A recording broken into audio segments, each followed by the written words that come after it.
Avant de plonger dans cette histoire incroyable, pensez à vous abonner à la chaîne et à activer la cloche. Ici, chaque récit a quelque chose à dire, et vous ne voudrez pas en manquer un seul. La ville était plongée dans l'éclat doré des lampadaires, et les rues résonnaient du bruit des voitures et des conversations des passants. C'était une soirée d'été, chaude et lourde, où l'air sentait le mélange de bitume chauffé et de fleurs de trottoir. Nadia Williams marchait d'un pas calme mais décidé sur le trottoir du centre-ville, son sac à main en cuir délicatement posé sur son épaule. Nadia n'était pas une femme ordinaire.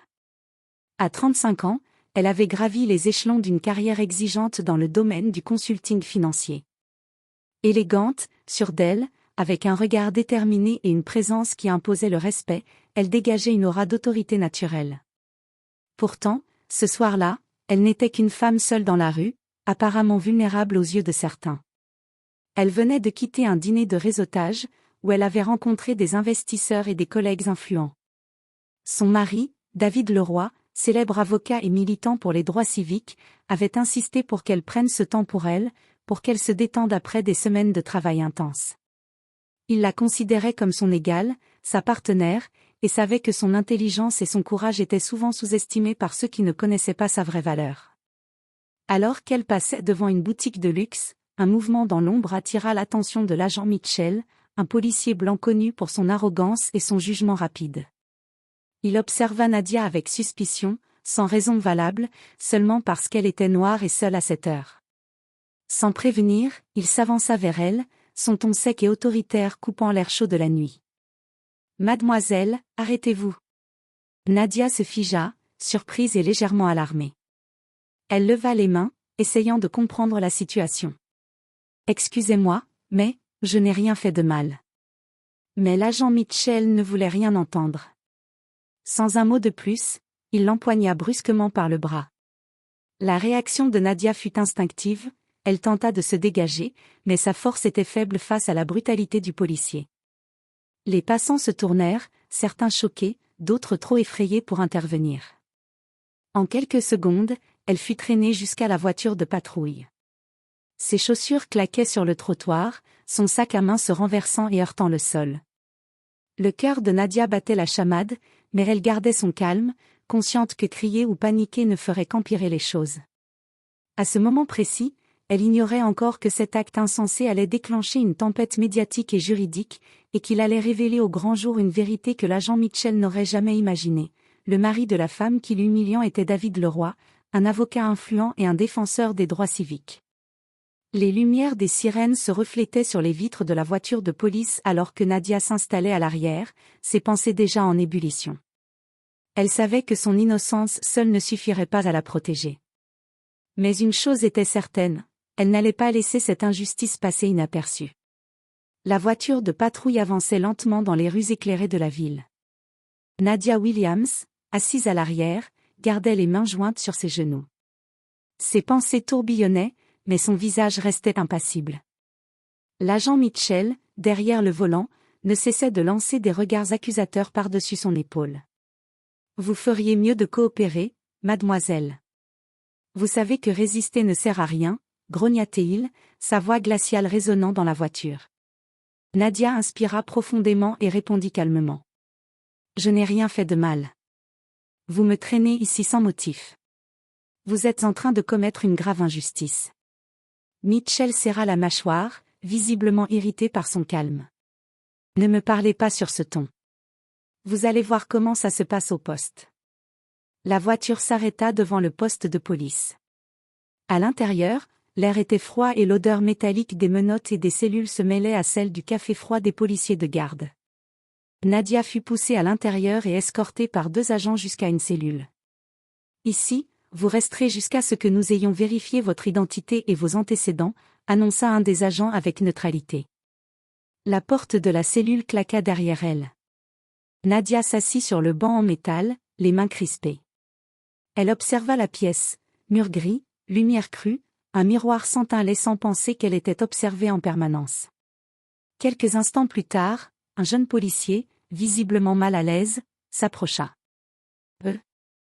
Agent Mitchell, je pense que, peut-être, on pourrait vérifier les faits avant de la garder ici. » Mitchell éclata d'un rire sec. Vérifiez quoi?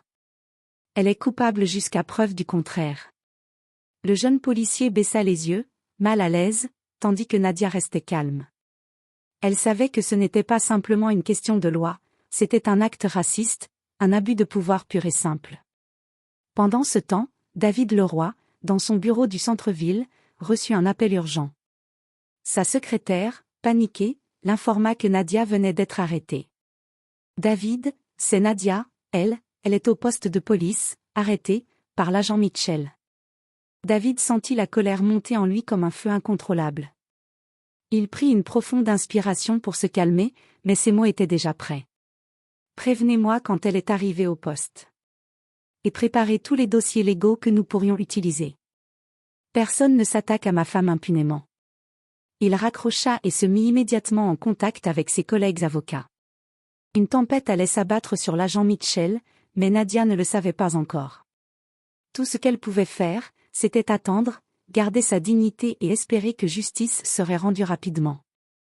Dans sa cellule, Nadia regardait le plafond, réfléchissant à la suite.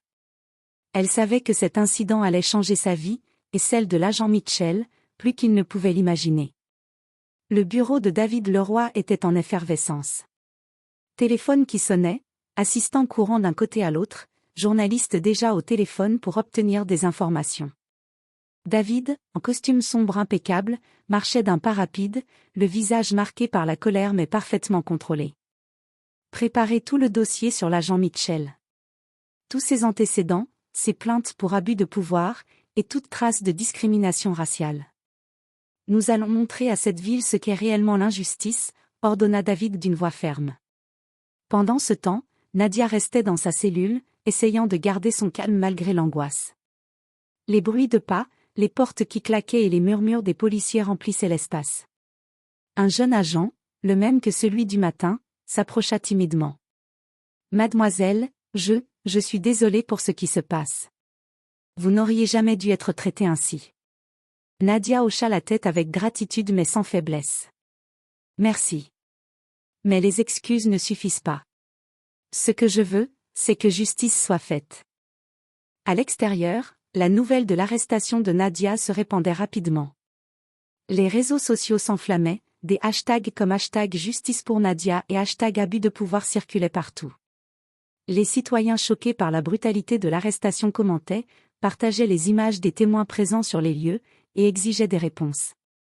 David, voyant la situation, décida de prendre la parole publiquement.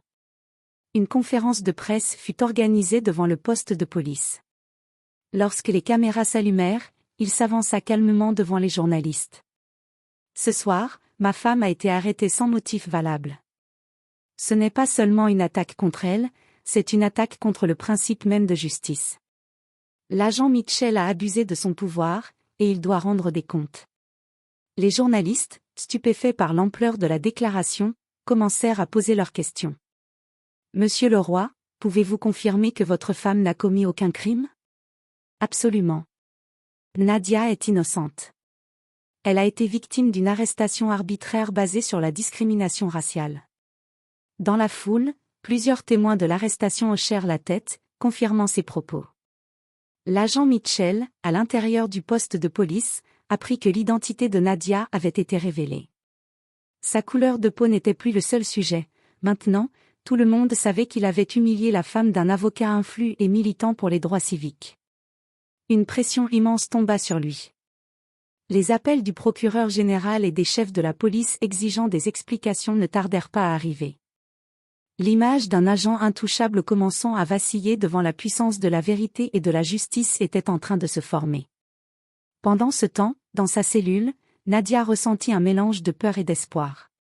Elle savait que le combat pour sa libération et pour dénoncer l'injustice ne faisait que commencer. Mais une chose était certaine, avec David à ses côtés et le soutien croissant du public, l'agent Mitchell allait bientôt comprendre que ses actes ne resteraient pas impunis. La salle de presse improvisée devant le poste de police était bondée. Caméras, micros et journalistes se pressaient pour capturer chaque mot. David Leroy s'avança, calme mais imposant, ses yeux fixant l'agent Mitchell à travers les vitres du poste. « Ce que vous avez fait à ma femme est inacceptable. Ce n'est pas seulement une attaque contre Nadia, c'est une attaque contre le principe même de justice dans cette ville, ajouta-t-il avec gravité. Puis, avec une lenteur calculée, il prononça les mots qui changeraient tout. Pour ceux qui ne le savent pas, Nadia Williams est ma femme. Et moi, je suis David Leroy, avocat spécialisé dans les droits civiques et militant de longue date pour l'égalité. Vous avez arrêté et humilié une femme innocente, sans raison, et vous allez devoir en répondre. Le silence tomba. Les caméras zoomèrent sur l'agent Mitchell, dont le visage se figea dans un mélange de choc et de panique. Il avait cru exercer son pouvoir en toute impunité, ignorant totalement que la femme qu'il avait traînée était mariée à l'un des hommes les plus influents de la ville. Dans la foule, les journalistes échangèrent des regards surpris, certains prenant immédiatement des notes frénétiques. Les téléphones portables s'allumèrent pour diffuser en direct l'annonce. Les réseaux sociaux explosèrent instantanément, #justice pour Nadia, #David Leroy, #abus de pouvoir. La pression publique sur le poste de police devint écrasante. À l'intérieur du poste, l'agent Mitchell fut appelé par son supérieur. La voix dans le haut-parleur était sévère. « Agent Mitchell, votre comportement est inacceptable.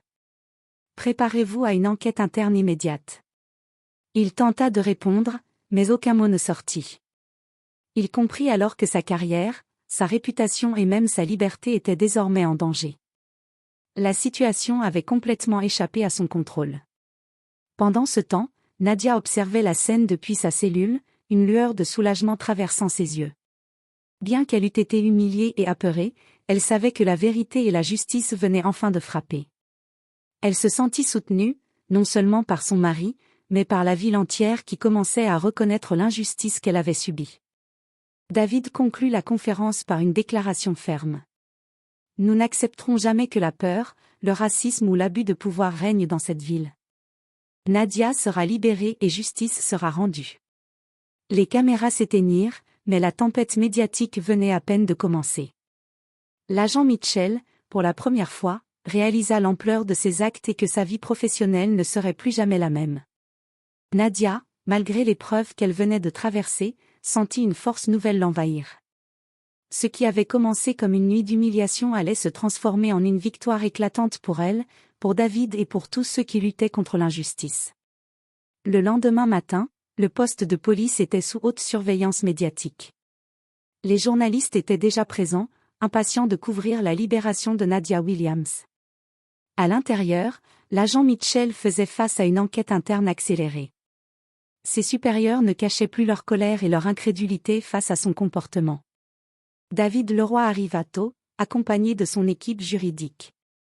Il resta près de Nadia, lui prenant la main avec douceur lorsqu'on ouvrit la porte de la cellule. « Tout va bien, Nadia. Nous allons sortir d'ici. » Nadia sourit légèrement, le poids de l'humiliation s'allégeant à mesure que la justice se manifestait. À l'extérieur, les caméras capturèrent le moment où Nadia, toujours élégante malgré l'épreuve, franchit les portes du poste. Les journalistes posèrent leurs questions, mais elle répondit calmement, chaque mot chargé de dignité. « Ce qui m'est arrivé aurait pu arriver à n'importe qui.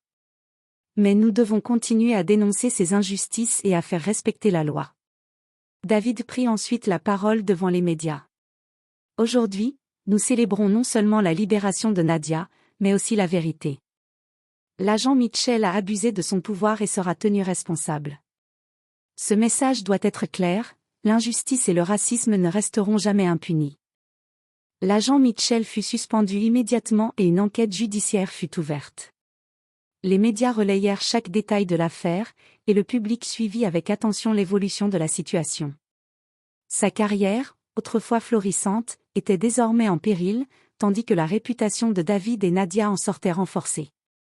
Dans les semaines qui suivirent, Nadia reçut le soutien de la communauté et des organisations de défense des droits civiques.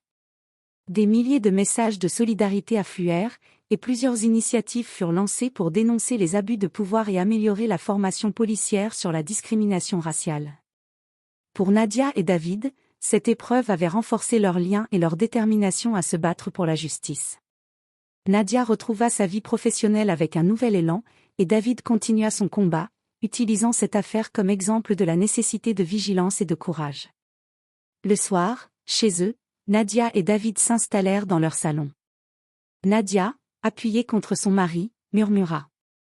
Je n'ai jamais douté que la justice triompherait, mais je ne savais pas à quel point cela allait être intense. David lui sourit, la serrant doucement. Nous l'avons fait ensemble. Et cette victoire est pour tous ceux qui subissent l'injustice.